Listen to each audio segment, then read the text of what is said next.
चलिए भाई जल्दी से सभी बच्चे आ जाइए, फिर करते हैं आज की क्लास को स्टार्ट। ठीक है, चलो जल्दी से जुड़ जाओ सभी बच्चे, फिर क्लास को शुरू करते हैं।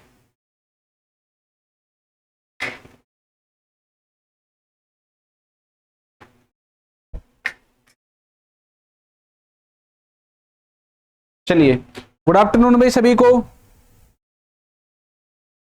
ठीक है, चलो आज की क्लास को शुरू करते हैं। ठीक है भाई, नमस्ते भाई, नमस्ते अक्की, कैसे हो सभी लोग? ठीक तो हो ना सभी? ठीक है, चलो तो करें भाई क्लास को स्टार्ट।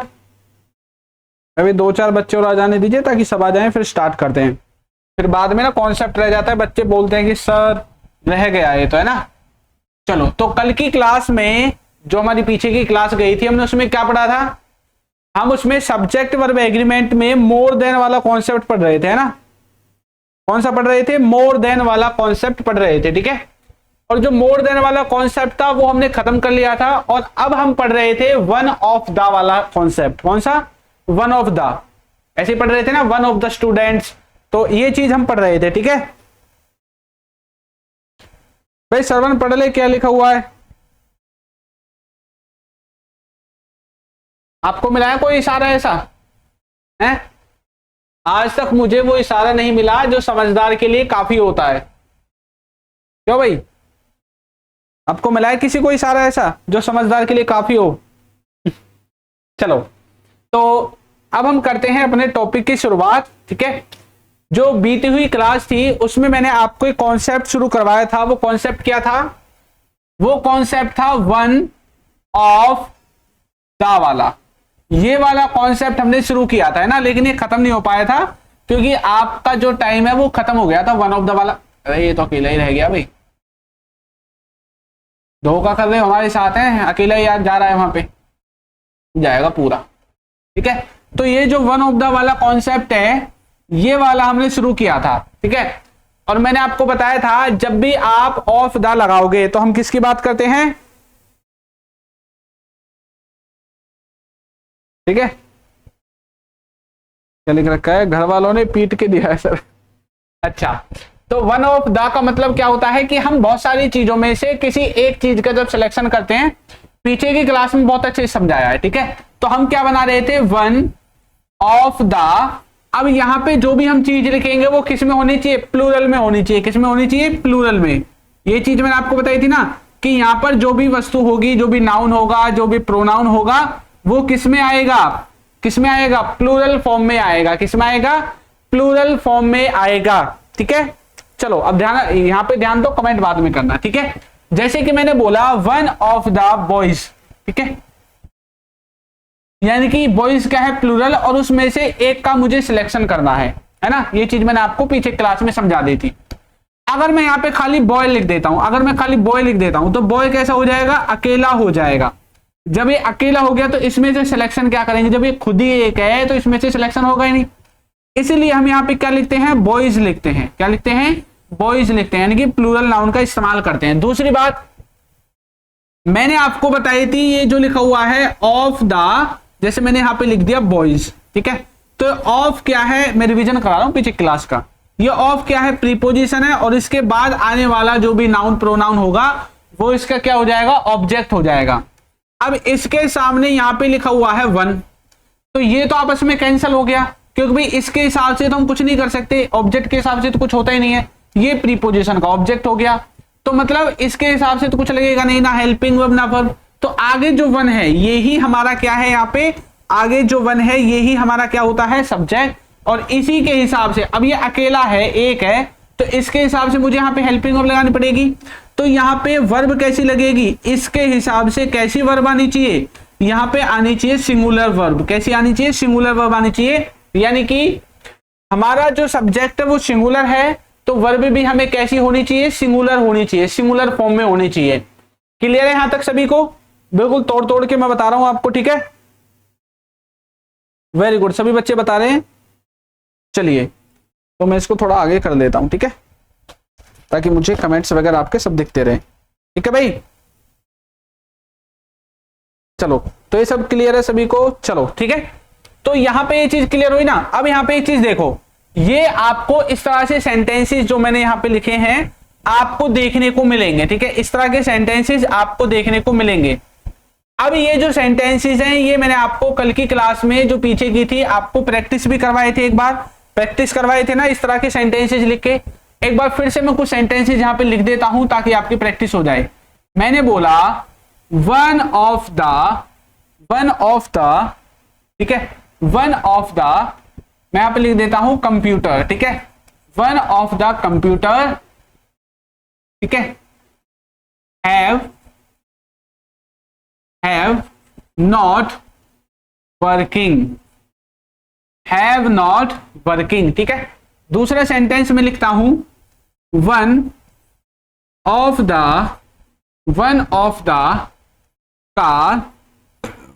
कार्स, ठीक है, one of the cars were being damaged, ठीक है, इस तरह से लिख दिया। एक और लिखूंगा, इन तीन से समझ में आ जाएगा। मैंने लिख दिया वन ऑफ द बॉयज, ठीक है, one of the boys were being called, ठीक है। चलो, तो ये मैंने यहां पे तीन सेंटेंसेस आपके लिए लिखे हैं। अब इन तीनों सेंटेंसेस में से मुझे ये बता दो सभी बच्चे कि गलती क्या है, कहां पे क्या क्या गलती है। तो मैंने आपको बताया था पहले वाले में क्या गलती है कि सर वन ऑफ द के बाद क्या आना चाहिए, प्लूरल आना चाहिए। तो क्या लगा हुआ है, सिंगुलर, तो इसको कर देंगे प्लूरल, कंप्यूटर्स हो गया। फिर मैंने बोला था ये तो प्रीपोजिशन और उसका ऑब्जेक्ट है, ये आपस में कैंसिल आउट हो जाता है, इसके हिसाब से कुछ नहीं लगता। आगे जो सब्जेक्ट वो सिंगुलर है तो उसके हिसाब से वर्ब कैसी आनी चाहिए, सिंगुलर आनी चाहिए थी सर। तो यहाँ पे क्या आना चाहिए था, हैज आना चाहिए था।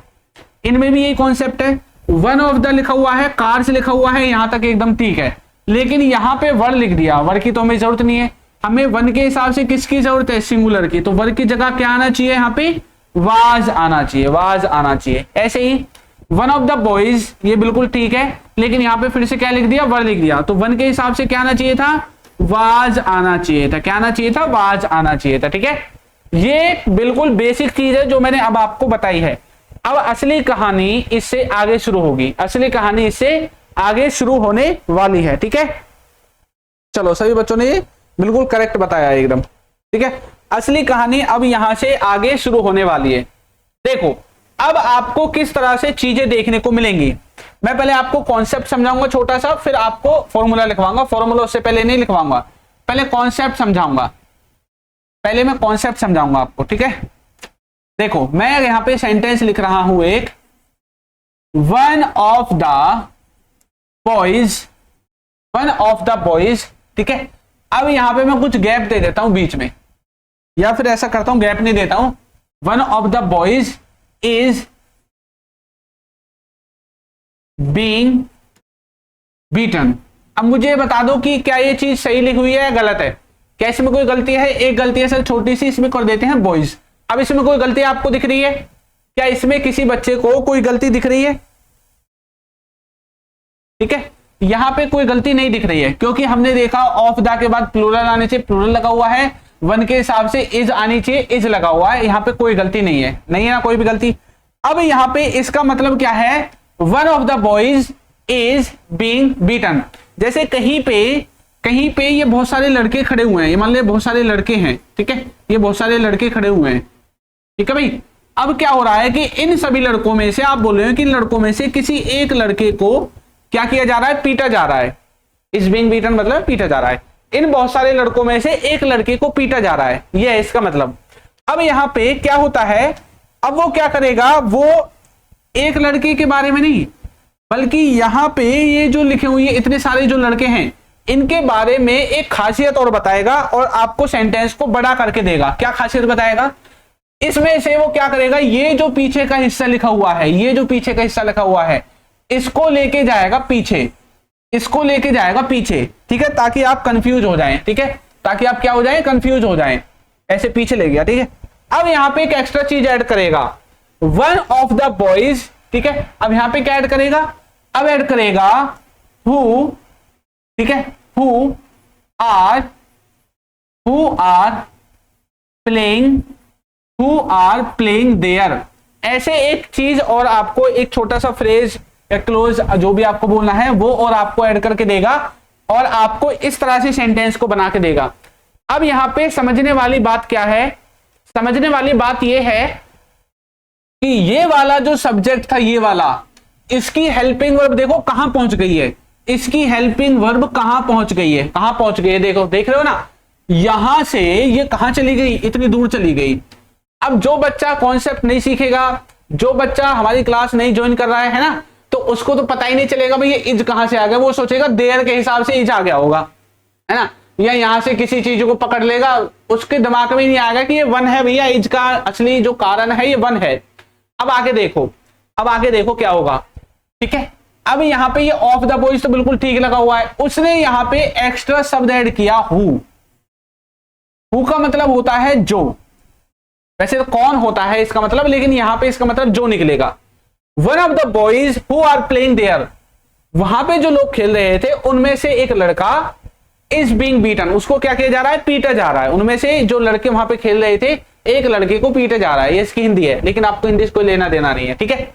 अब यहाँ पे जो हु जोड़ा है, अब हु के बाद में नहीं लिखा है आर, अब वो यहाँ पे आपको आर नहीं देगा, अब वो आपसे गलती करवाना स्टार्ट करेगा, अब वो आपको आर नहीं देगा, अब वो आपको आर की जगह लिख के देगा इज, क्या लिख के देगा, इज लिख के देगा।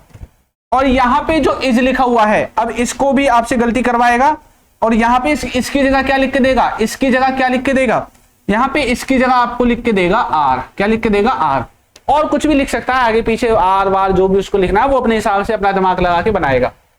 अब आपको यही नहीं पता कि यहाँ पे ये इज किसकी वजह से आया है, यहाँ पे आर किसकी वजह से आया है। अब यहीं से कॉन्सेप्ट की शुरुआत हो जाती है, सभी बच्चों को ध्यान यहाँ होना चाहिए, फालतू फंड की कोई भी कमेंट नहीं करेगा, ठीक है। चलो जिनको पता है वेरी गुड, उनका रिवीजन हो रहा है। अब देखो ये जो हु आया है, ये हु हमने किसके लिए इस्तेमाल किया है, ये हमने इस एक लड़के के लिए इस्तेमाल किया है या इन लड़कों के लिए इस्तेमाल किया है। मैंने बोला, इसकी हिंदी मैंने बोली, वहां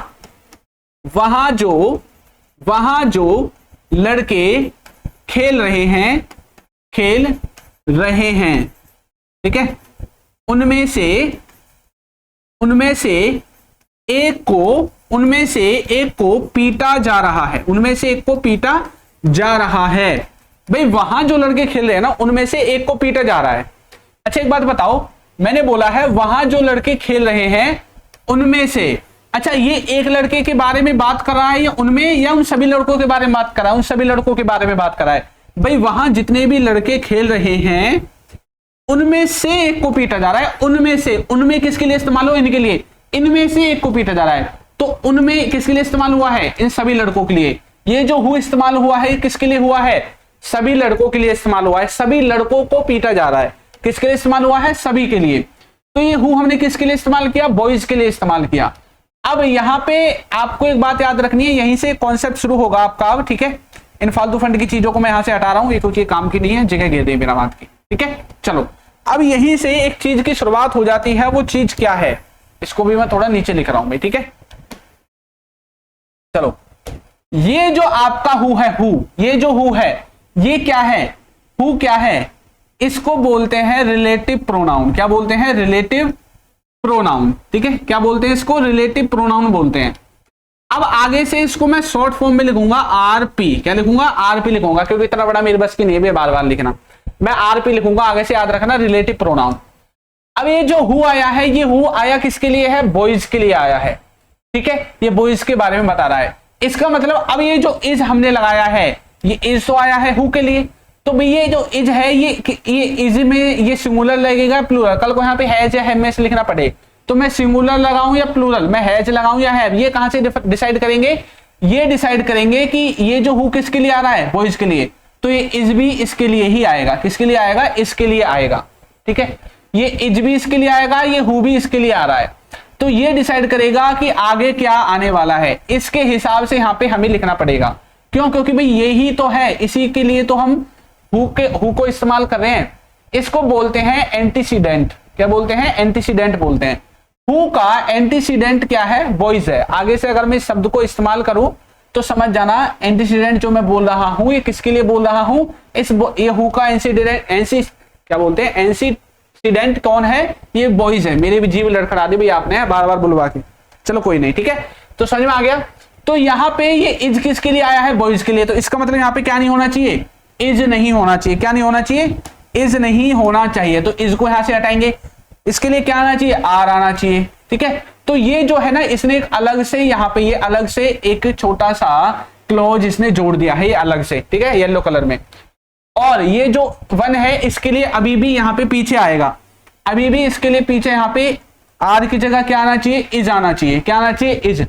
अब एक चीज और देखो, जब ऐसा आपको बीच में देखने को मिले तो एक बात याद रखनी है, जो वन है ना, इसके लिए सेंटेंस के लास्ट से शुरुआत कर दो और जो आपको हेल्पिंग वर्ब मिलेगी वो इस वन के लिए ही आएगी, क्योंकि इससे बड़ा सेंटेंस वो नहीं बनाएगा, ठीक है। आपके लिए इससे बड़ा सेंटेंस वो नहीं बना के देगा, इतना ही देगा, इससे बड़ा नहीं दे सकता, ठीक है। चलो ये चीज क्लियर हुई आपको। अब मैं आपको बताता हूं कि यहाँ पे हु तो मिलेगा ही मिलेगा, हु के अलावा और भी चीजें मिल सकती हैं। ये जो हु है, हु की जगह और क्या क्या मिल सकता है, देखो हु तो खुद आएगा ही आएगा, हु की जगह आपको विच देखने को मिल सकता है, आपको हुम देखने को मिल सकता है, और एक और रह गया दैट, आपको दैट देखने को मिल सकता है। यानी कि आप बोल सकते हैं कि ये जो रिलेटिव प्रोनाउन है, ये जो रिलेटिव प्रोनाउन है, ये चार शब्द आपको याद रखने हैं रिलेटिव प्रोनाउन में। वो कौन कौन से हैं, एक है हु, एक है आपका हुम, ठीक है, एक है आपका विच, और एक है आपका दैट। क्या है, एक आपका दैट है। ये चार वर्ड्स आपको डब्ल्यूएच फैमिली के और एक दैट को अलग लगा के ये आपको याद रखने हैं। ये रिलेटिव प्रोनाउन में यहाँ पे इस्तेमाल होने को आपको दिख सकते हैं, ठीक है।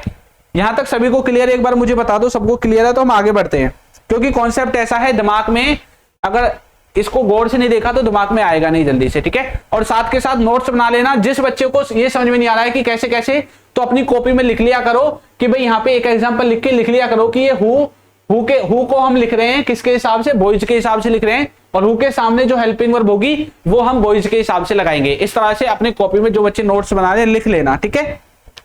चलिए क्लियर है सभी को, हुआ क्लियर। अब मैं आपको आगे बताता हूं कि देखो, अब ऐसा नहीं है कि ये जो यहाँ पे मेरे रिलेटिव प्रोनाउन लिखे हैं किसी को भी कभी भी इस्तेमाल कर देंगे, नहीं। इनका एक यूज का एक केस है कि किसको कब लिखना है, किसको कब इस्तेमाल करना है। मैंने आपको क्या पढ़ाया था, एक्टिव पैसिव वॉइस पढ़ाया था। एक्टिव पैसिव वॉइस में मैंने आपको यह समझाया था, मैंने जब इंटरोगेटिव सेंटेंसेस बताए थे तो मैंने आपको क्या बताया था, ये जो हु है ये क्या होता है, हु क्या होता है, सब्जेक्ट होता है। हु क्या होता है, सब्जेक्ट होता है, बताया था। कितने बच्चों को याद है, ये जो हुम है ये क्या होता है, ये होता है ऑब्जेक्ट। ये क्या होता है, ऑब्जेक्ट होता है। क्या होता है, ऑब्जेक्ट होता है।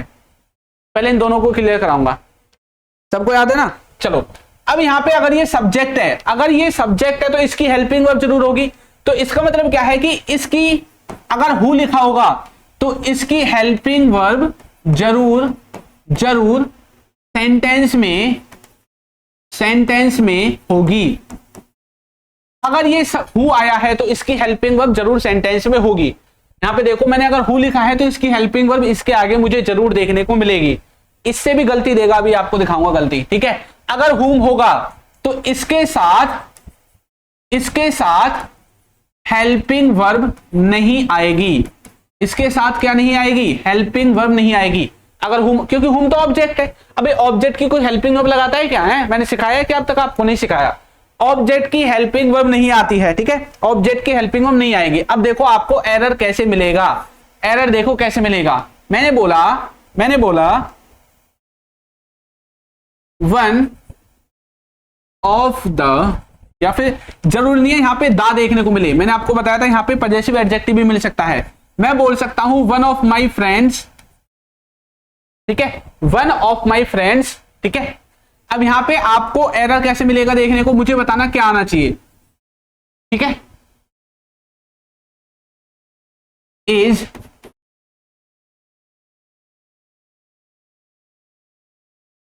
Discovered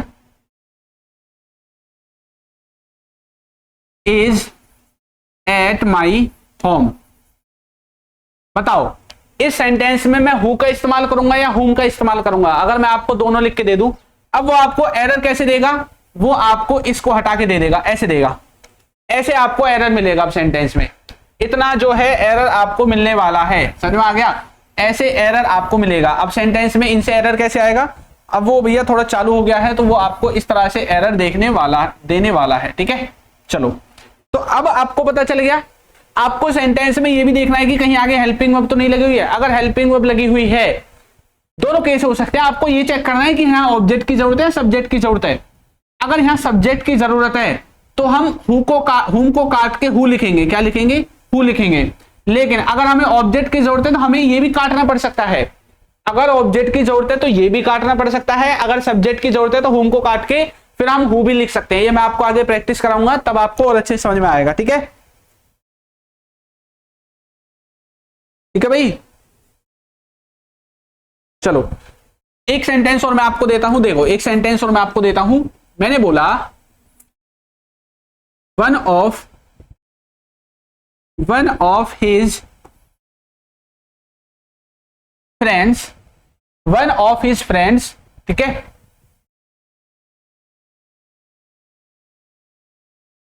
one of his friends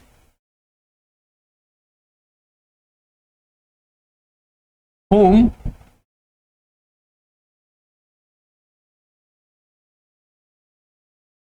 selected in exam goes there। अब मुझे सेंटेंस में बताओ, इस सेंटेंस में क्या गलती है? इस सेंटेंस में बताओ इसमें क्या गलती है। इसको मैं सही कर देता हूं, ठीक है। तो यहां पे क्या आना चाहिए था? अगर यहां पे हु और हुम लिखा होगा तो हम किसका इस्तेमाल करेंगे? ठीक है, ये नहीं आएगा और इसके हिसाब से लिखा हुआ है। ठीक है, इसमें बताओ इसमें आपको क्या गलती दिख रही है? निशा, शर्ला, आर कहां पे आएगा भाई? आर। इसमें आर कहां आएगा बताओ?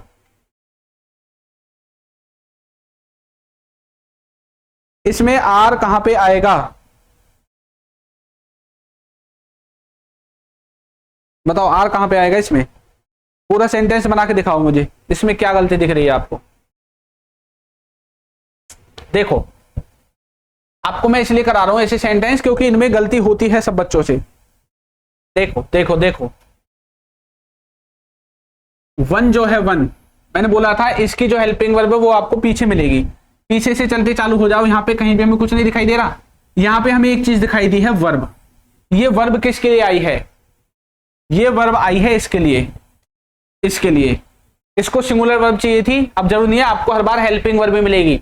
आपको ऐसे वर्ब भी मिल सकती है। प्रेजेंट इंडेफिनिट में भी सेंटेंस मिल सकता है। ठीक है, प्रेजेंट इंडेफिनिट में भी सेंटेंस देखने को मिल सकता है। ठीक है, अब आगे आ जाओ। ये आ गया हिज फ्रेंड्स, फ्रेंड्स लिखा हुआ है। अब मुझे देखना है पहले हुम आएगा या हु, पहले तो ये देखना पड़ेगा। दूसरी बात, यहां पे क्या लिखी हुई है? ये बताओ ये क्या लिखी हुई है? सिलेक्ट की कौन सी फॉर्म है? अगर मैं यहाँ पे थर्ड फॉर्म लगाऊंगा तो यहाँ पे थर्ड फॉर्म बनेगी नहीं। ये क्या है? आपको अलग से कोई फॉर्म नहीं लगानी है, जो लिखा हुआ है उसी में एरर देखना है। ये क्या है? इसको कौन सी फॉर्म मानूंगा मैं? वर्ब की सेकंड फॉर्म मानूंगा। फिर कौन सी फॉर्म मानूंगा? Second form. जब मैं इसको सेकंड फॉर्म मान रहा हूं तो मुझे फ्रेंड्स को देखना ही नहीं है। जब मेरी हेल्पिंग वर्ब लगेगी तभी तो मैं फ्रेंड्स को देखूंगा। सेकंड फॉर्म तो किसी के भी साथ लगा लो। तो मुझे हुम लिखना चाहिए या हु लिखना चाहिए? मुझे यहाँ पे हुम लिखना चाहिए या हु, क्योंकि हमारे पास एक वर्ब और पड़ी हुई है अभी, है ना। बिना वर्ब यहां पे लिख लो। वर्ब कभी भी बिना सब्जेक्ट नहीं आएगी, बिना सब्जेक्ट नहीं आएगी। अगर वर्ब सेंटेंस में है तो सब्जेक्ट होना जरूरी है। तो मुझे हु की जरूरत है या हुम की? मुझे हु की जरूरत है। किसकी जरूरत है? हु की जरूरत है। ठीक है, ये क्लियर हुआ आपको? One of his friends home selected या हु सिलेक्टेड? उसके दोस्तों में से वो दोस्त जो सिलेक्ट हुई थी, past indefinite, in exam goes there, वो वहां पे जाती है। भाई सिलेक्ट तो पास्ट में हुई थी लेकिन अब भी वो वहां पे जाती है। ठीक है, हाँ वेरी गुड, बच्चे बता रहे हैं साथ के साथ। ये आर कहां पे है? यहां पे आर दिख रहा है क्या आपको कहीं पे? कहां भाई? यहां पे आर आएगा ही क्यों? पास्ट इंडेफिनिट है, ये अलग से नहीं लगाना, अलग से कुछ नहीं लगाना है। जो लिखा हुआ है उसी में कटिंग पिटिंग करनी है, अलग से अपने हिसाब से कुछ नहीं लगाना है। ऐसे तो मैं इसको पास्ट प्रेजेंट फ्यूचर कहीं पे भी बना दूंगा। मैं यहाँ पे विल भी लिख दूंगा, ऐसे तो है विल भी लिख दूंगा, विल में बन जाएगा। ये अपने हिसाब से कुछ नहीं बनाना है। ठीक है, अपने हिसाब से कुछ भी नहीं बनाना है। जो लिखा हुआ है उसी को कटिंग पिटिंग करना है बस। कि भाई इसकी जगह ये, ऐसा थोड़ी अलग से शब्द ऐड करोगे, यहाँ पे अलग से शब्द ऐड नहीं होगा, अलग से वर्ड को ऐड नहीं करोगे, ठीक है भाई। चलो वैसे आपको वो बना के तो देना नहीं है, आपको सिर्फ एरर फाइंड करना है, मैं आपको बनाना सिखा रहा हूं, ठीक है, कि बनाते कैसे हैं।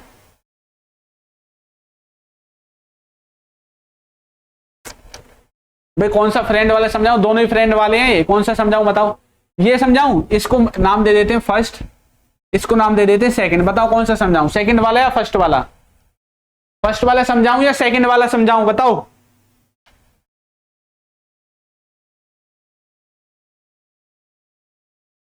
ठीक है चलो आगे बढ़े।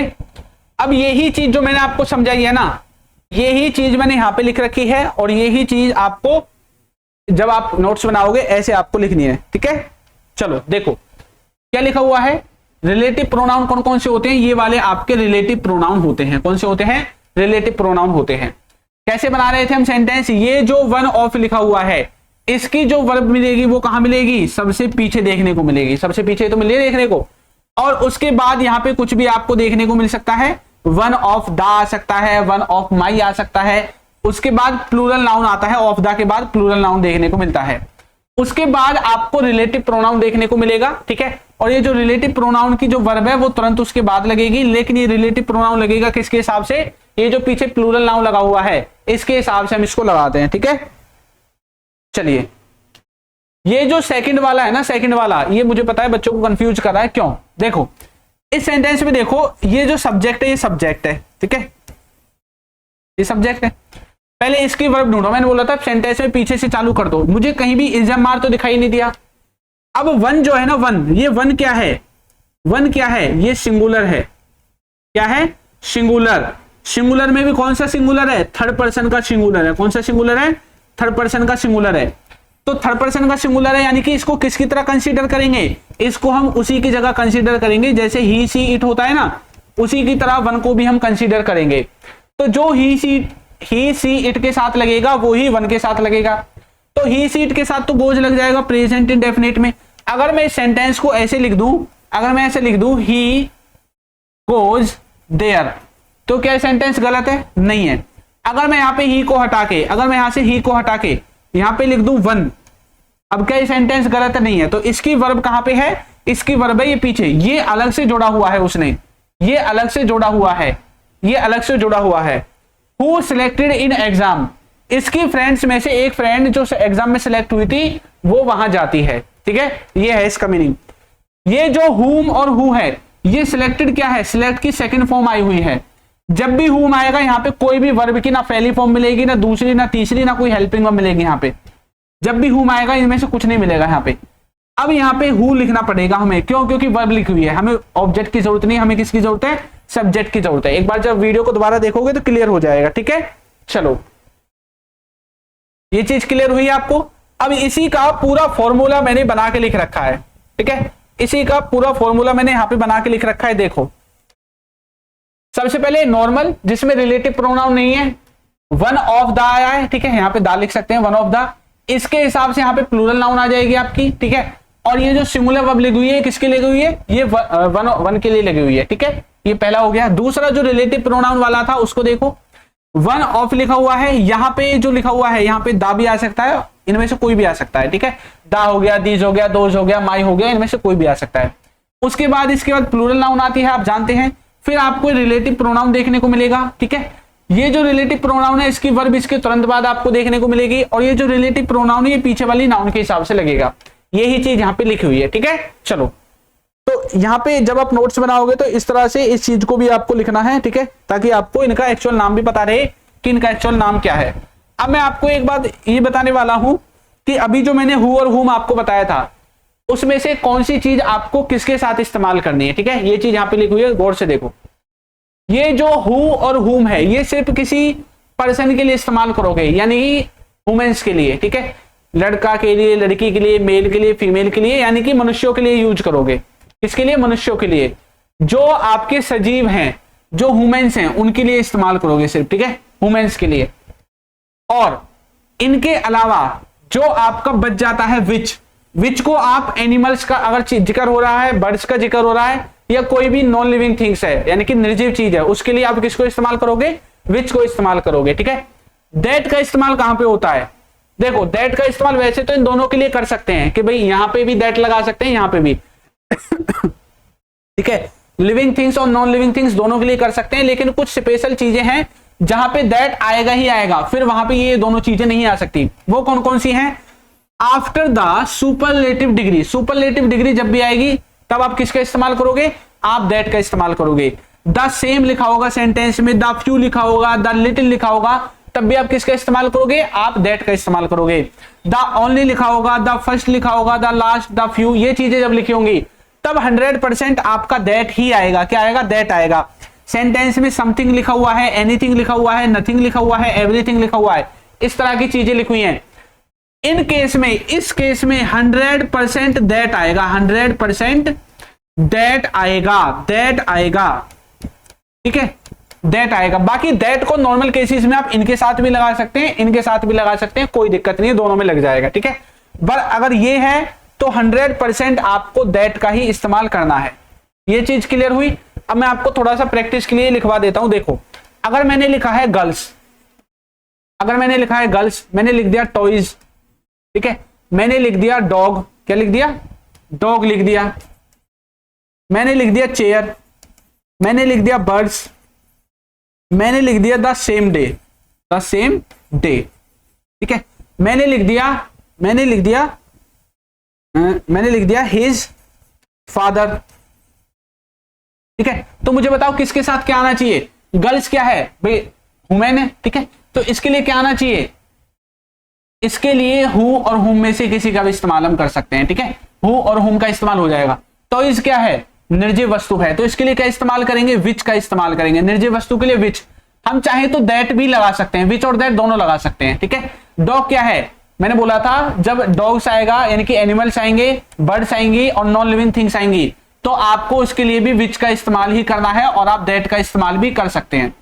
ज्यादा किसको लगाएंगे? अगर आपके पास दैट और विच दोनों है तो तब आप विच को मानोगे उसमें से। अगर दोनों आ जाएंगे ऑप्शन में तो एक कौन सा रहेगा सही? फिर विच रहेगा, विच को ज्यादा अहमियत दी जाएगी। चेयर है, नॉन लिविंग थिंग्स है, तो क्या लगा सकते हैं? विच भी लगा सकते हैं, दैट भी लगा सकते हैं। ठीक है, बर्ड्स हैं, एनिमल बर्ड्स, सबके लिए विच भी आएगा, दैट भी आएगा। ठीक है, दोनों को लगा सकते हैं। द सेम डे, इसके लिए ना विच आएगा, ना हु आएगा, ना हुम आएगा, इसके लिए सिर्फ क्या आएगा? दैट आएगा।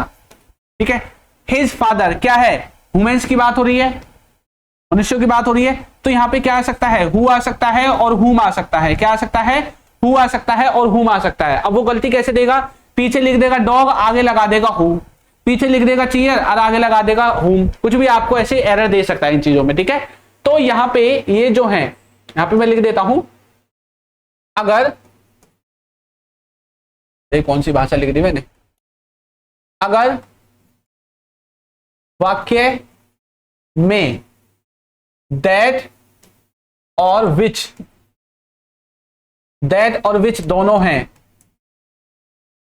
तो दैट के जो स्पेशल केस है, जैसे स्पेशल केस ये था द सेम डे, ठीक है, दैट के स्पेशल केस, तो दैट के स्पेशल केस को छोड़कर हम सबसे पहले विच को अहमियत देंगे। ठीक है, विच को अहमियत देंगे, विच को प्रायोरिटी देंगे। अगर हमारे एक ही सेंटेंस में विच और दैट दोनों लग सकते हैं, अगर दैट का जो इसका खुद स्पेशल केस है, दैट के ये स्पेशल केस है जो 4 लिखे हुए हैं, अगर ये 4 स्पेशल केस नहीं है, अगर इनमें से ये 4 स्पेशल केस नहीं है, तो हम विच को क्या देंगे? अहमियत देंगे। वहां पे हम विच को लगाएंगे। किसको लगाएंगे? विच को फिर हम इस्तेमाल करेंगे। ठीक है, क्लियर है यहां तक? चलो, दैट वाला अभी सब आएंगे, सभी एग्जांपल आएंगे, अभी सिर्फ आपको मैं कॉन्सेप्ट करा रहा हूं। ठीक है, अभी सभी एग्जांपल आपके आने वाले हैं, इस चीज की चिंता मत करो आप।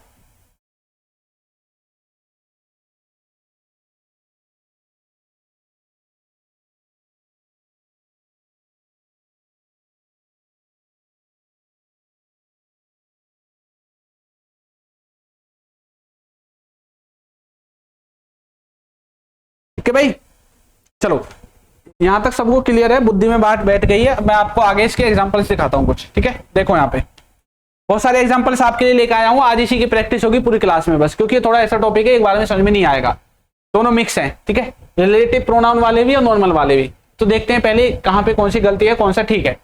हम देखते हैं वन लिखा हुआ है, वन ऑफ द लिखा हुआ है, बॉयज लिखा हुआ है, ऑफ द के बाद बॉयज आना चाहिए, वेरी गुड। आगे लिखा हुआ है वाज, तो वन के हिसाब से हेल्पिंग और वाज आनी चाहिए, ठीक है। यहाँ पे कोई भी रिलेटिव प्रोनाउन हमें नहीं दिखा है इस सेंटेंस में, तो हमें इसमें रिलेटिव प्रोनाउन के तो जिक्र ही नहीं करना है ना, तो भाई वन के लिए यह आया होगा वाज।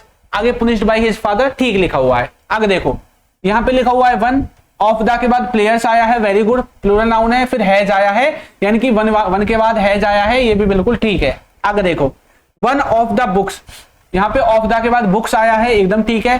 फिर हमने अब रिलेटिव प्रोनाउन का इस्तेमाल किया है विच का।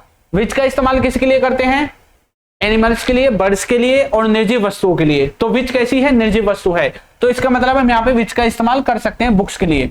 आगे लिखा हुआ है आर, तो यहाँ पे आर आएगा या इज आएगा, ये कैसे पता चलेगा, विच से पहले, यानी कि विच जिसके लिए आया है उसको देखना है वो सिंगुलर है या प्लूरल है। तो बुक्स हमारा प्लूरल है तो आर हमारा प्लूरल आ जाएगा। आगे बीइंग टॉट लिखा हुआ है, और ये जो इज आया है, ये इज किसके लिए आया है, वन के लिए आया है। किसके लिए आया है, वन, तो ये इज भी यहाँ पे ठीक है, ये सेंटेंस भी हमारा ठीक है। वन ऑफ माई फ्रेंड्स लिखा हुआ है, अब फ्रेंड्स क्या है, ह्यूमन्स है, ह्यूमन्स के लिए हम हु का इस्तेमाल कर सकते हैं। अब हु हमने इस्तेमाल किया है तो ये क्या है, सब्जेक्ट है, तो इसकी वर्ब या हेल्पिंग वर्ब हमें इसके आगे देखने को मिलनी चाहिए, तो हमें लिव इसकी वर्ब जो है वो देखने को मिल गई है। आगे चलते हैं इन द विलेज, और आगे लिखा हुआ है वाज, क्या लिखा हुआ है, वाज, तो वाज आया किसके लिए है, वन के लिए। मैंने बोला था वन का जो हेल्पिंग वर्ब या वर्ब है वो सेंटेंस में लास्ट में देखने को मिलेगी। अब आगे कोई भी आपको वर्ब यहाँ पे देखने को नहीं मिल रही है, ठीक है। चलो इनमें कोई भी गलती हमें नहीं दिखाई दी है, इनमें असली गलती मिलेगी क्योंकि यहाँ पे मैंने स्पेशल फाइंड एरर करके लिख रखा है। अब पहले सेंटेंस में मुझे सभी बच्चे बताएंगे इसमें गलती क्या है, ठीक है। जितनी भी गलतियां हैं 1 2 3 एक ही लाइन में लिख के बताना, ऐसा नहीं पहले आर लिख दिया फिर अगली बार विच लिख रहे हैं, अगली बार कुछ लिख रहे हैं, ऐसे नहीं लिखना है, ठीक है। एक ही बार में पूरी की पूरी गलती आपको लिख के बता देनी है। चलो देखते हैं, पहले वाला लिखा हुआ है वन, वन की जो हेल्पिंग वर्ब है वो पीछे देखने को मिलेगी। आगे देखते हैं ऑफ द लिखा हुआ है, ऑफ द के हिसाब से टीचर्स हमारा एकदम ठीक है, यहां तक सेंटेंस ठीक है। आगे लिखा हुआ है वर, क्या लिखा हुआ है, वर, इसमें रिलेटिव प्रोनाउन मुझे कहीं नहीं दिखाई दिया, तो मतलब ये जो वन है इसी के लिए आया होगा ये वर, तो इसका मतलब क्या है, यहाँ पे वर नहीं आना चाहिए था, यहाँ पे क्या आना चाहिए था, वाज आना चाहिए था। क्या आना चाहिए था, वाज आना चाहिए था वर के, इसके वन के हिसाब से। आगे भी वन लिखा हुआ है, ऑफ द कार्स लिखा हुआ है, ऑफ द कार्स एकदम ठीक है। आगे लिखा हुआ है हैव, तो हैव नहीं आना चाहिए था, क्या आना चाहिए था इसके हिसाब से, हैज आना चाहिए था। क्या आना चाहिए था, हैज आना चाहिए था। आगे देखो वन लिखा हुआ है, of the movies, of the movies एकदम ठीक है, ठीक है। आगे लिखा हुआ है दैट, दैट कौन सी चीज है, दैट ऐसी चीज है जिसको हम स्पेशल केस के साथ साथ इसको हम उस जगह पे भी इस्तेमाल कर सकते हैं जहां पे विच इस्तेमाल होता है। तो ऑप्शन में ऐसे कुछ तो दे नहीं रखा, सिर्फ दैट ही दे रखा है, तो कोई दिक्कत नहीं है। दैट को हम रिलेटिव प्रोनाउन की तरह यूज कर लेंगे और मूवीज के साथ हम इसको जोड़ देंगे। तो जैसे ही मैंने मूवीज को देखा तो दैट का जो एंटीसीडेंट है वो क्या है, मूवीज है, तो भाई दैट का जो एंटीसीडेंट है वो मूवीज है, और मूवीज के हिसाब से दैट की हेल्पिंग वर्ब आनी चाहिए। तो यहाँ पे तो इज लगा हुआ है, जबकि इसको चाहिए प्लूरल, क्योंकि ये प्लूरल है, तो यहाँ पे क्या आना चाहिए था, आर आना चाहिए था। क्या आना चाहिए था, आर। प्लेइंग नाउ, अब यहाँ पे देखो आर लगा रखा है आगे, मैंने बोला था ये जो वन है इसकी हेल्पिंग वर्ब पीछे मिलेगी, तो यहाँ पे आर की जगह क्या आना चाहिए था, इज आना चाहिए था, तो यहाँ पे हम क्या लगाएंगे, इज लगाएंगे। यहाँ पे लिखा हुआ है वन, इसकी हेल्पिंग वर्ब पीछे मिलेगी, ऑफ द साइंटिस्ट, ठीक है, यहाँ पे ठीक है, प्लूरल में लिखा हुआ है। अब आ गया हु आना ठीक था या गलत, ये देखेंगे साइंटिस्ट कौन होते हैं, ह्यूमन्स ही होते हैं, साइंटिस्ट मनुष्य होते हैं, तो मतलब हु इसके हिसाब से ठीक है। आगे वर्ब होनी चाहिए इसकी, तो वर्ब क्या है, वर्क्स लिखा हुआ है, तो इसका मतलब क्या है, ये हु का जो है ये प्रेजेंट इंडेफिनिट में बनाया गया है। अब यहाँ पे is am are was word तो है नहीं जो हम यहाँ के हिसाब से देखें, वर्ब में तो एस लगेगा या पहली फॉर्म में लगेगी, इसमें तो इसकी कोई जरूरत ही नहीं है, या जरूरत है, जरूरत है। कैसे जरूरत है, ये क्या है, ये प्लूरल है, और ये क्या है, ये सिंगुलर है, तो इसको प्लूरल बनाने के लिए इसमें से क्या हटाना पड़ेगा, एस हटाना पड़ेगा, ठीक है। तो यहां से हम इसको हटा के क्या लिख देंगे, खाली वर्क लिख देंगे, क्या लिख देंगे, वर्क लिख देंगे। At the lab are presenting a paper, अब यहाँ पे वन के हिसाब से हमें क्या देखने को मिला है, आर, जबकि यहाँ पे आर नहीं होना चाहिए था, क्या होना चाहिए था, इज होना चाहिए था। क्या होना चाहिए था, इज। इसके हिसाब से सिंगुलर आनी चाहिए थी, मुझे पता है कुछ बच्चों को इसमें डाउट आएगा, ठीक है, वर्क आएगा, वेरी गुड। चलो इनमें कोई डाउट है किसी को, इनमें तो कोई डाउट नहीं है ना किसी को, मेरे हिसाब से नहीं होना चाहिए, बिल्कुल आसान भाषा में मैंने आपको बता दिया है, ठीक है। वर्क इज आएगा, लैब इज आएगा। Very good. चलो, तो आपको एरर देखते ही पहचान में आ रहे हैं, मतलब है एरर आपको देखते ही पहचान में आ रहे हैं ना, ठीक है। चलो, अब मैं आपको इसके कुछ एग्जांपल्स और दिखाता हूं ताकि आपको और अच्छे समझ में आए। बहुत सारे एग्जांपल्स लाया हूं आज आपके लिए ताकि आपकी आज प्रैक्टिस अच्छे से करवा जाऊं मैं, ठीक है। ये टॉपिक ऐसा है, प्रैक्टिस नहीं होगी तो भूल जाओगे। सच सच बताना ये टॉपिक कितना हार्ड था और मैंने आपको कितनी आसान भाषा में टुकड़े टुकड़े करके, छोटे छोटे टुकड़े करके इसको समझा दिया है, ठीक है। टॉपिक हैवी था, ऐसा टॉपिक है कि एक बार में बच्चों को समझ में भी ना आए, लेकिन मैंने इसको बहुत आसानी से आपको समझाने की कोशिश की है। मैंने छोटे छोटे पार्ट्स में पहले आपको इतना पढ़ाना सिखाया, फिर मैंने आपको इसको जोड़ना सिखाया, फिर मैंने आपको इसको ऐड करना सिखाया ना। तो छोटे छोटे पार्ट्स में मैंने इसको तोड़ के आपको समझाया है, ठीक है भाई। चलो, इतनी डिटेल में ना सर दैट वाला कंफ्यूज कर रहा है, अभी दैट वाला खत्म हो जाएगा, अभी इसके एग्जांपल्स आएंगे तो आपको कंफ्यूजन नहीं होगी, ठीक है। अभी एग्जांपल्स देखेंगे। देखो एक बार फिर भी मैं आपको बता देता हूं जिन बच्चों को कंफ्यूज कर रहा है। दैट जो है ना, दैट इसको दो केसेस में यूज कर सकते हैं। दैट को एक तो विच की जगह यूज कर सकते हैं, एक इसके अपने स्पेशल केस है। अभी इसके स्पेशल केस मैंने आपको दिखाई थे, इसके अपने स्पेशल केस है, ठीक है। इन दोनों जगह पे हम इसको इस्तेमाल कर सकते हैं। हम विच की जगह भी लगा सकते हैं, स्पेशल केस में भी इसको इस्तेमाल कर सकते हैं, जो इसके खुद मैंने बताए थे ना, ठीक है। अब देखो आपको एग्जांपल देगा, मान लो वो ऐसे लिख के दे दे कोई सेंटेंस और यहां पे लिख के दे दे, नहीं रुको ऐसे नहीं, आपको मान लो आपके एग्जाम में ऐसा देखने को मिले। देखो जैसे यहां पे लिख दे वन ऑफ द स्टूडेंट्स, अब यहां पे डैश लगा के दे दे। अब यहां पे लिख दे वो हेल्पिंग वर्ब भी लिख दे इज, ठीक है, प्लेइंग देयर, ठीक है। अब यहां पे लिख देगा इज कमिंग। तो ये पूरा स्ट्रक्चर समझ में आ गया ना। ये इज किसके लिए आया है, यहां के लिए, और यहां पे ये जो इज आया है ये किसके लिए आया है, वन के लिए आया है। लेकिन अब मुझे स्टूडेंट को यहां से हटाना पड़ेगा और यहां पे मुझे लिखना पड़ेगा कार्स, ठीक है, क्योंकि मुझे दैट और इसको लगाना है, क्योंकि किसके लिए इस्तेमाल होते हैं, ये इनके लिए इस्तेमाल होते हैं जो नॉन लिविंग थिंग्स होती है, निर्जीव वस्तु होती है। अब यहां पे आपको ऑप्शन दे, वो ऑप्शन दे दे आपको ऐसे तीन, एक में लिख दे विच, एक में लिख दे हु, एक में लिख दे दैट और एक में लिख दे हुम। तो बताओ किसको इस्तेमाल करोगे। मैंने क्या बोला, अगर यहां पे स्पेशल केस नहीं है, दैट का स्पेशल केस नहीं है सेंटेंस में, अगर हमारे सेंटेंस में कहां गए वो, ये रही, अगर हमारे सेंटेंस में इनमें से कुछ भी दिखाई नहीं दे रहा है, ना मुझे द सेम दिखाई दिया, द फ्यू दिखाई दिया, ना द लिटिल दिखाई दिया, the only, the first, the last, the few, इनमें से एनीथिंग, समथिंग, कुछ भी मुझे इनमें से दिखाई नहीं दे रहा। मेरे सेंटेंस में दिखाई दे रहा है क्या, मुझे इनमें से कुछ भी दिखाई नहीं दे रहा है। अगर मुझे इनमें से कुछ भी सेंटेंस में दिखाई देता तब मैं सही आंसर किसको मानता, दैट को मानता, तब मैं विच को इग्नोर कर देता। लेकिन इनमें से कुछ भी मुझे दिखाई नहीं दे रहा है, तो इस केस में मैं किसको प्रेफरेंस दूंगा, किसको प्रायोरिटी दूंगा, विच को प्रायोरिटी दूंगा। तो यहां पे अब क्या आना चाहिए, विच। लेकिन अगर यहीं पे इस सेंटेंस में आपको यहां पे कहीं पे ऐसा लिखा मिल जाए, the same, the few, something, nothing, ऐसा कुछ भी आपको देखने को मिल जाए दो दैट के केस से, तो उस केस में अब मैं विच को प्रायोरिटी नहीं दूंगा, बेसिक ये कुछ भी है हमारा, अब मैं दैट को प्रायोरिटी दूंगा। अब मैं यहां पे दैट लगाऊंगा। समझ में आ गया कौन सी चीज कब लगानी है, ठीक है। अब बताओ भाई, आपको अब क्लियर है, अब तो नहीं होगा डाउट इसमें।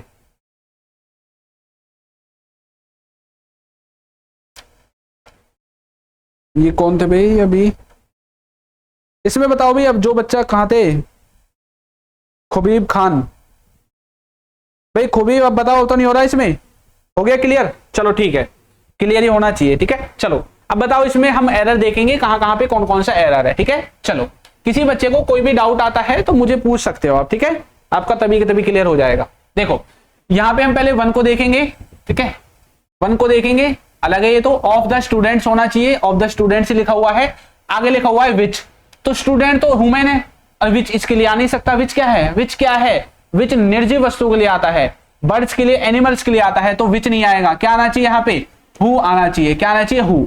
अब स्टूडेंट्स के हिसाब से वन आना चाहिए, ठीक है, क्योंकि प्लूरल स्टूडेंट्स तो वन लगा देंगे।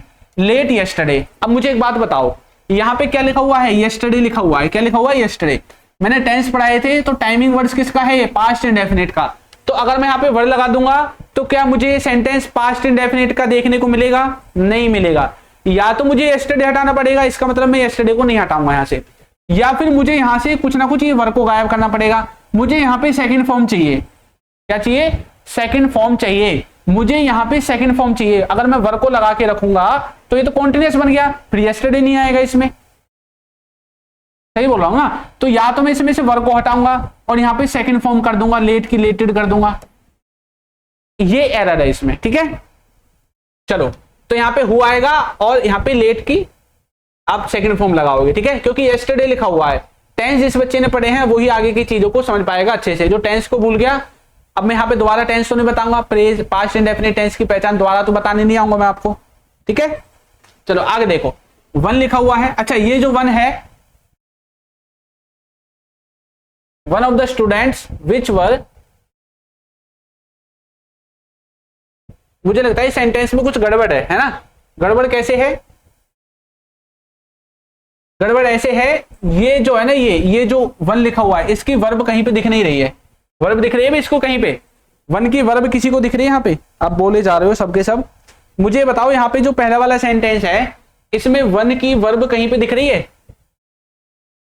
वर्ब कहीं पे दिख रही है वन की? रुको एक मिनट, अभी भागना नहीं है किसी को भी, कभी कोई कहीं भाग जाए। मुझे बताओ ये जो पहला वाला सेंटेंस है, ये पहला वाला जो सेंटेंस है, ये हमने क्या लिखा है यहाँ पे? विच लिखा है, विच लिखा है।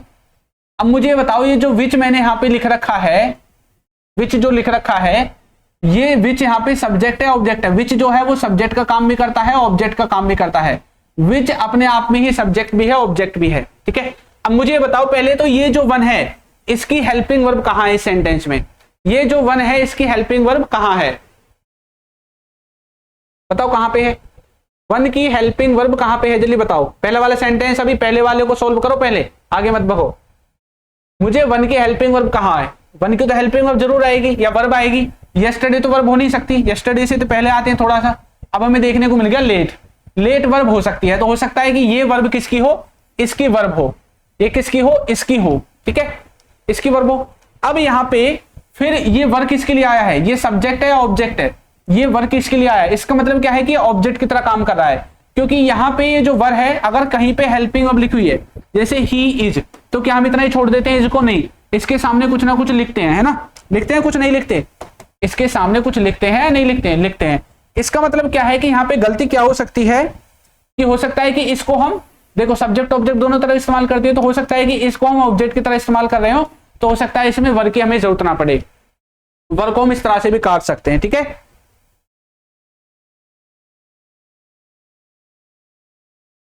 भाई वर्ब की जगह वाज क्यों आएगा? ये देखो ना, यहाँ पे एक चीज और देखो ना आप, ये जो वन है इस वन की हेल्पिंग वर्ब ढूंढो ना पहले सेंटेंस में। इस वन की वर्ब या हेल्पिंग वर्ब तो ढूंढो पहले, कहां है इसकी वर्ब?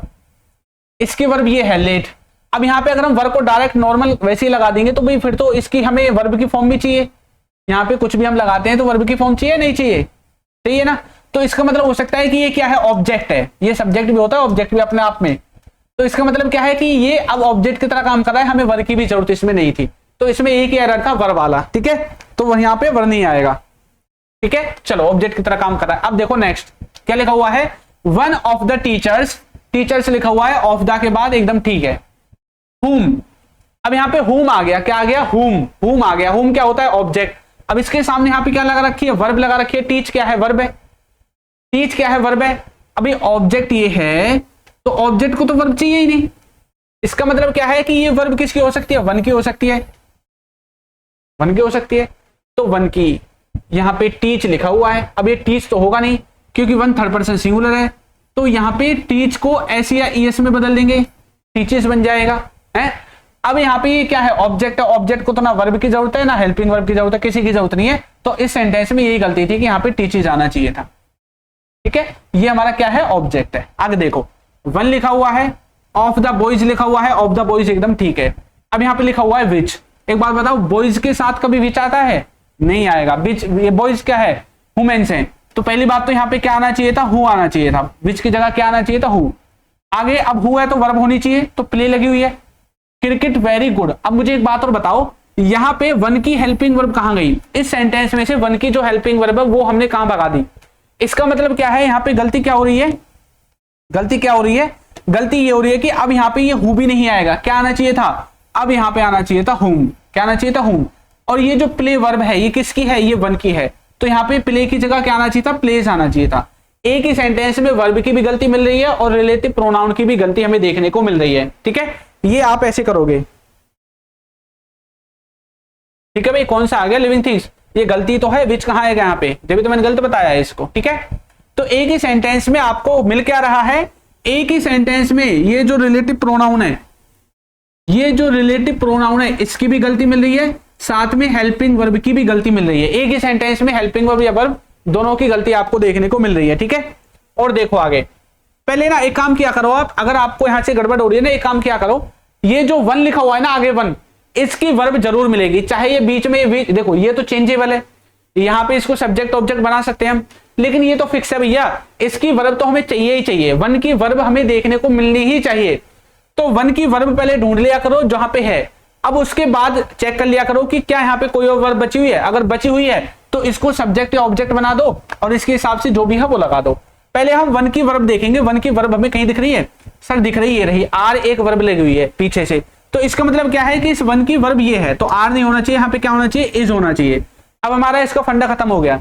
अब हम आगे आते हैं, ऑफ द गर्ल्स लिखा हुआ है, ठीक है, अब यहां से और यहां तक ये रिलेटिव प्रोनाउन बचा हुआ है, क्या बचा हुआ है, रिलेटिव प्रोनाउन। अब देखो, अगर मैं यहाँ पे हुम लिख रहा हूं और ये क्या है, सिंग, सिंग का मतलब होता है गाने को गाना, ये वर्ब है, ये क्या है, वर्ब है। जब ये वर्ब है तो इस वर्ब का सब्जेक्ट होना चाहिए, ये सब्जेक्ट तो इसके लिए बुक हो गया, तो इसका कोई ना कोई सब्जेक्ट होना चाहिए, तो ये हुम क्या है, ऑब्जेक्ट, तो इसका सब्जेक्ट क्या आना चाहिए, यहाँ पे हु आना चाहिए, क्या आना चाहिए, हु।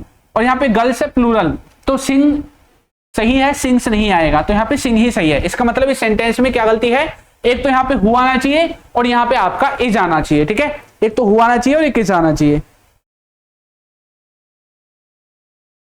रिलेटिव प्रोनाउन के एग्जांपल अलग नहीं कर सकता मैं, रिलेटिव प्रोनाउन का एरर ऐसे ही आपको देखने को मिलता है। अभी आगे मैं आपको रिलेटिव प्रोनाउन के एरर भी दूंगा, दिक्कत मत लो।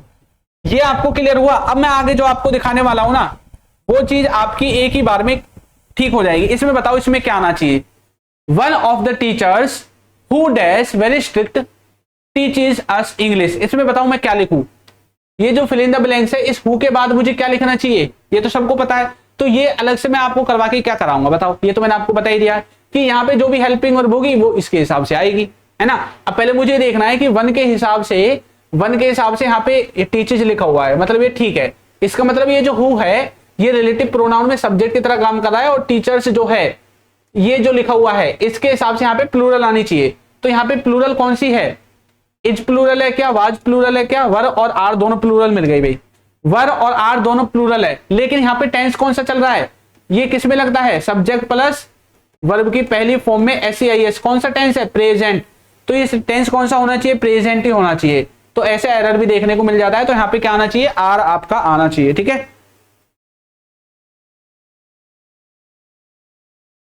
ठीक है भाई, चलो आगे देखो, एक और देखो, लिखा हुआ है द गर्ल, यहाँ पे क्या लिखा हुआ है, द गर्ल लिखा हुआ है डायरेक्ट, ना वन लिखा हुआ है ना ऑफ लिखा हुआ है, कुछ नहीं लिखा हुआ। अब भी यहाँ पे जो हु है ये किसके लिए आया है, इस गर्ल के लिए आया है, किसके लिए आया है, इस गर्ल के लिए। अब यहाँ पे एक चीज देखो, अब यहाँ पे आगे नहीं है, अब यहाँ पे वन नहीं है आगे, वन ऑफ द गर्ल्स। अब यहाँ पे क्या है, अब यहाँ पे आगे ये वन नहीं है, वन है क्या कहीं पे, नहीं है, यहाँ पे वन नहीं है आगे, ये पूरा का पूरा गायब है, ये पूरा का पूरा गायब है। मतलब अगर यहां से हिस्सा गायब है तो इसकी जो वर्ब है या इसकी जो हेल्पिंग वर्ब है वो भी नहीं आनी चाहिए कहीं पे, वो भी गायब होनी चाहिए। अब इस गर्ल क्या है, ये ही हमारा सब्जेक्ट है और इसी के हिसाब से हमने हु को इस्तेमाल किया है। तो यहाँ पे जो गर्ल है इसी के हिसाब से किसको इस्तेमाल किया है, हु को इस्तेमाल किया है। अब ये जो हु है, हु के बाद जो हेल्पिंग वर्ब लगेगी वो गर्ल के हिसाब से लगेगी। गर्ल हमारी सिंगुलर है तो यहाँ पे सिंगुलर हमें लगानी चाहिए, और देखो आगे आपको और कुछ देखने को नहीं मिलेगा। ठीक है, चलो तो हु के हिसाब से हम क्या लगाएंगे, हु के हिसाब से ये गर्ल क्या है, सिंगुलर है, एंटीसीडेंट है, तो गर्ल की हेल्पिंग वर्ब तो आगे मिल जाएगी और हु की हमें यही लगानी है। तो आर प्लूरल है, वर्ब प्लूरल है, ठीक है प्लूरल है, तो इस यहाँ पे आ जाएगा। और इस गर्ल की कहाँ पे लगी हुई है, इस गर्ल की खुद की यहाँ पे लगी हुई है। ये दोनों सब्जेक्ट होते हैं, एक तो हु खुद अपने आप में सब्जेक्ट है और ये अपने आप में खुद सब्जेक्ट है। अब इसमें वन नहीं है आगे तो इसलिए उसको अलग से नहीं लिखेंगे हम। ठीक है, ये गल आ गया है, यहाँ पे आ गया। तो इसके हिसाब से गल के हिसाब से पिच मिलेगी और हु के हिसाब से आपको यही देखने को मिलेगी। ठीक है, चलो अब मैं आपको आगे कुछ और यहाँ पे दिखाना चाहता हूं। एक और देखो, इसको देख लो। इसमें बताओ वन ऑफ द स्टूडेंट्स, देखो ऑफ क्या है, प्रीपोजिशन, स्टूडेंट्स आया है, ये पूरा कैंसिल हो गया, इसकी जरूरत नहीं है। अब वन के हिसाब से हमें वर्ब यहाँ पे कहीं देखने को मिलनी चाहिए, तो वर्ब हमें यहीं पे लगानी है, क्योंकि रिलेटिव प्रोनाउन इसमें है नहीं, तो इसमें से जो भी सिंगुलर होगी उसको हम लगा देंगे। तो ये आपका आंसर यहाँ पे होने वाला है। ठीक है, इनको देखो, इनमें सिर्फ रिलेटिव प्रोनाउन के एरर आपको मिलेंगे, इनमें सिर्फ रिलेटिव प्रोनाउन के एरर ही मिलेंगे, रिलेटिव प्रोनाउन का यहीं से हो जाएगा। इसमें भी यार कर दिया क्या, चलो कोई बात नहीं। देखो यहाँ पे देखो, अब वन नहीं मिलेगा देखने को, अब नॉर्मल सेंटेंस है जैसे कॉपी किताबों में लिखे जाते हैं आपके में। क्या लिखा हुआ है, ही। अब ही इज, ये ही का ऑब्जेक्टिव जो ऑब्जेक्टिव नहीं, ही का जो ये हेल्पिंग वर्ब है यहीं पे लिखा हुआ है, he is the man.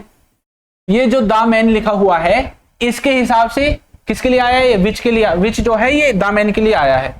He is the man which helps me yesterday. अब यहाँ पे विच, क्या मैन के लिए विच आ सकता है, नहीं आ सकता, तो क्या आना चाहिए इसके लिए, ये हुमन है तो यहाँ पे हु या हुम आना चाहिए, तो मैं देखूंगा हु आएगा या हुम। आगे मैं देखता हूं वर्ब है तो यहाँ हु आएगा, अगर वर्ब नहीं है तो हुम आएगा। ठीक है, और देखो this is the book, this is the book. ठीक है, दिस इज द बुक, ये तो हमारे यहाँ से खत्म हो गया अलग सब्जेक्ट, और आपकी हेल्पिंग वर्ब खत्म हो गई। यहाँ पे लिखा हुआ है द बुक, क्या लिखा हुआ है, द बुक। द बुक के हिसाब से क्या लगना चाहिए, यहाँ पे हु आना चाहिए क्या, नहीं, हु किस में आता है, हु आता है वुमेन्स के लिए, तो बुक क्या है, बुक क्या है आपकी निर्जीव वस्तु है, तो यहाँ पे क्या आना चाहिए, विच। या तो हम विच लगाएंगे या दैट, इन दोनों में से एक लगा सकते हैं। ठीक है, अब यहाँ पे ये क्या है, आर। आर यहाँ पे देखेंगे ये सिंगुलर है प्लूरल है, सिंगुलर है, तो आर भी नहीं आना चाहिए, क्या आना चाहिए था, इज आना चाहिए था, क्या आना चाहिए था, इज। Very interesting. ठीक है, हो गया क्लियर। यहाँ पे बुक्स क्यों नहीं आया, अगर यहाँ पे ऑफ होता, ऑफ द लगा के जब लिखते बुक्स, ये ऑफ हम लिखते ही इसलिए हैं, ऑफ का मतलब होता है का के की, इसलिए लिखते हैं इतनी सारी बुक्स में से अगर ऑफ नहीं है तो सिलेक्शन नहीं होगा, फिर मतलब ये एक ही बुक के बारे में हो सकता है बात कर रहा हो। ठीक है, ऐसा भी सेंटेंस आपको देखने को मिलेगा। ठीक है, क्लियर है यहां तक। आगे देखो द गर्ल लिखा हुआ है और आगे लिखा हुआ है होम। पहली बात तो गर्ल के लिए होम आना चाहिए नहीं आना चाहिए, अब ये हम आगे देखेंगे। आगे क्या लिखा हुआ है, सिंग्स लिखा हुआ है, मतलब अब इस गर्ल की हेल्पिंग ऑफ देखो पहले आगे कहां लगी हुई है, लगी हुई वर्ब। तो गर्ल कैसी है, गर्ल तो भी सिंगुलर है, सिंगुलर है प्लूरल है, सिंगुलर है, तो वर्ड नहीं आना चाहिए। पहली बात तो यहाँ पे वाज आना चाहिए, यानी कि गर्ल का जो आपका हेल्पिंग वर्ब वो तो यहाँ पे लिखा हुआ है। अब गर्ल भैया क्या है, गर्ल तो वुमेन है, तो वुम नहीं आना चाहिए, क्या आना चाहिए यहाँ पे, हु आना चाहिए या क्या आना चाहिए, क्योंकि आगे वर्ब एक और बची हुई है, तो यहाँ पे किसका इस्तेमाल करना चाहिए हमें, हु का। किसका इस्तेमाल करना चाहिए, हु का। और गर्ल हमारी सिंगुलर है, इसलिए हु के साथ क्या आएगा, सिंगुलर जो आपका वर्ब है वो आ जाएगा, यानी कि सिंग्स यहाँ पे ठीक हो जाएगा। ठीक है, कोई बात नहीं भाई, थोड़ा सा और देख लो। लिखा हुआ है द टीचर्स, टीचर्स के साथ विच आना चाहिए नहीं आना चाहिए। टीचर क्या है, लिविंग थिंग्स होते हैं भाई, कभी बंदर, भैंस, भालू, चिड़िया, कबूतर कभी देखे हैं टीचर, नहीं होते, आदमी होता है टीचर। तो यहाँ पे हम क्या लिखने, हु लिखेंगे। अब हु के बाद ये वर्ब इसकी लगी हुई है टीच, और यहाँ पे टीचर क्या है, टीचर की क्या कहाँ है वर्ब, आर नहीं आना चाहिए, क्या आना चाहिए, इज आना चाहिए, और यहाँ पे टीचिस आना चाहिए, क्या आना चाहिए, टीचिस आना चाहिए, क्योंकि यहाँ पे क्या है, सिंगुलर है। द मैन लिखा हुआ है, हुम लिखा हुआ है, तो मैन के लिए तो हुम आना नहीं चाहिए, क्या आना चाहिए, हु आना चाहिए। और इसके आगे रन लिखा हुआ है, तो मैन अकेला है तो क्या आना चाहिए, रन्स आना चाहिए। और मैन की जो वर्ब है वो देखते हैं आगे कहां लगी हुई है, विन, तो विन एकदम ठीक है, या विंस आना चाहिए, यहाँ पे आना चाहिए विंस। ठीक है, क्योंकि ये हमारा क्या है, सिंगुलर है। ठीक है, ऐसे एरर आपको देखना है। दिस इज द सिटी, अब यहाँ पे हु है, सिटी के लिए हु लगाते हैं कोई नहीं, क्या लगाएंगे, विच लगाएंगे या दैट लगाएंगे। ठीक है, विच लगाएंगे या दैट। अब यहाँ पे आगे क्या लिखा हुआ है, आई विजिट लास्ट ईयर। अब ये विजिट आई की इसके लिए आया है, किसके लिए आया है बताओ, ये जो है, ये जो लिखा हुआ है ये तो यहाँ पे कंप्लीट हो गया, दिस इज, तो मतलब इसको हेल्पिंग वर्ब की जरूरत नहीं है आगे। ठीक है, यहाँ पे लिखा हुआ है the city which I visit. अब देखो यहाँ पे आई भी लगा हुआ है, क्या लगा हुआ है, आई, तो यहाँ पे इसके लिए सब्जेक्ट अलग से है, इसका मतलब हु जो है इसकी जगह ऐसी चीज आनी चाहिए जो सब्जेक्ट का काम ना करे, ऑब्जेक्ट की तरह काम कर दे। तो विच जो है वो सब्जेक्ट की तरह भी काम कर सकता है और ऑब्जेक्ट की तरह भी काम कर सकता है, तो यहाँ पे आप विच का इस्तेमाल कर सकते हैं। ठीक है, तो विच यहाँ पे आपका ठीक हो जाएगा। ये जो आगे वाला है ये मैं आपके लिए छोड़ता हूं, इसको आप चेक करना आपसे ये होते हैं या नहीं। ठीक है, ये पीडीएफ में आपको सारी चीजें मिल जाएंगी, ये वाला पूरा का पूरा आपको प्रैक्टिस करना है और इसके आगे जो ये लिखा हुआ है ये पूरा का पूरा आपको प्रैक्टिस करना है। ठीक है,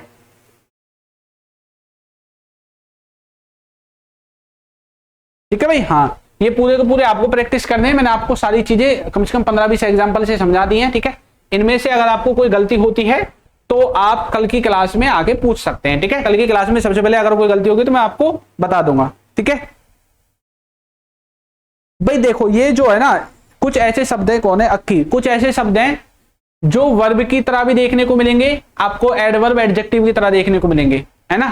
तो ये आपको अलग से मैं लिखवाऊंगा, जब नाउन में आपको करवाऊंगा ना तो वहां पे सारी चीजें मैं आपको बता दूंगा, और वर्ब करवाऊंगा तब बता दूंगा। ठीक है, कुछ ऐसे शब्द होते हैं जो आपको, जैसे कावर्ड है, और कावर्ड और कावर्डली, अब आपको देखने को एल वाई लगा हुआ है, उसमें देखने में ऐसे लगेगा एल वाई तो सर एडवर्ब में लगता है, लेकिन वो एडवर्ब नहीं है। तो कुछ ऐसे शब्द हैं जो आपके देखने में लगेंगे एडवर्ब है, एडजेक्टिव है, वर्ब है, लेकिन होते कुछ और हैं। ठीक है, तो वो मैं आपको आगे अलग से ऐसे शब्दों को लिखवा दूंगा, कहां पे कब कौन सी क्या होती है। रोहित नरवाल, जो एक रह गया है वो आप कल की क्लास में बता सकते हैं। ठीक है भाई, आपकी क्लास का टाइम हो गया है और मैं दूसरे टीचर की क्लास को खराब नहीं करना चाहता। ठीक है, चलो, तो कल की क्लास में मिलेंगे हम कितने बजे, दोपहर को 1 बजे। ठीक है, चलो।